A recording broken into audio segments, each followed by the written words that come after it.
Hello, back with Planning in India, continuation of the concept. And today I'm going to do types of economies. And what is an economy? Economy is a system that provides a living to its people. So think of all the economic activities that you can think of under production, consumption, exchange, and distribution. All these activities that generate income, that people earn their living and how they spend it. All this is done in these categories. That is capitalist setup, where the planning is there, but that is directive planning, that is in capitalist. In socialistic, it's comprehensive planning, and mixed economy has both elements of the capitalistic setup as well as the socialistic setup, directive planning as well as comprehensive planning, both, because the welfare motive is very much there along with the profit motive. So for you to see, here we are. So that is okay. So talking about the types of economic systems or economies, every country needs to find answers for the central problems. So what are they? What to produce, how to produce, and for whom? And the answers to these questions depend on what economy you're in, what economy a country chooses. So if you're in a capitalistic economy, here the means of production are owned and controlled and operated by the private sector. And production is mainly done to earn profits. So what the production that takes place is according to the money ballots of the consumers. Consumer is the king. So whatever the consumer wants, the producer produces. So in a market economy, those goods will be produced which are in demand, either in the domestic or in the foreign markets. And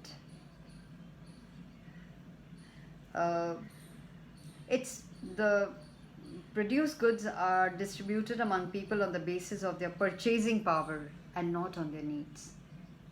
And then we come to the socialist economy. It is one where the allocation of resources is determined by the government. And this is done in accordance with the needs of the society and not by the market forces. And social welfare is the goal. That is the guiding factor for any decision making. The government, it's alleged that the government knows the needs of the people of the country. So that is the socialist economy, the pure socialist economy as we call it, where there is comprehensive planning. India chose to take up the mixed economy. We have the mixed economy. So we took this up. It is a combination of a free market economy and a socialist economy. So we have coexistence of private sector as well as public sector. So anything that is very important for the nation, that is reserved for the government, that is the public sector.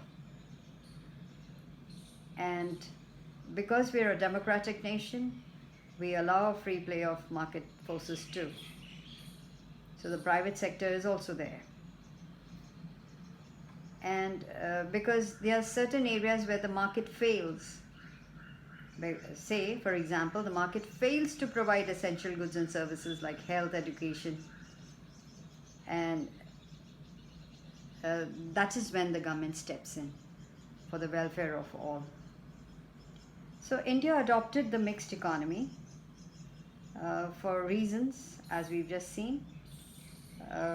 It took up the best features of both socialist and capitalist economy. And though there were some leaders who were favoring absolute comprehensive planning, and they really didn't want the private ownership, but that was not a good thing in a democratic setup as we have. And some were in favor of capitalistic setup, because And that did not appeal to many, because then the quality of life of people in general would not have improved. So these are the types of economic systems that are there, but we are a mixed economy. So with that,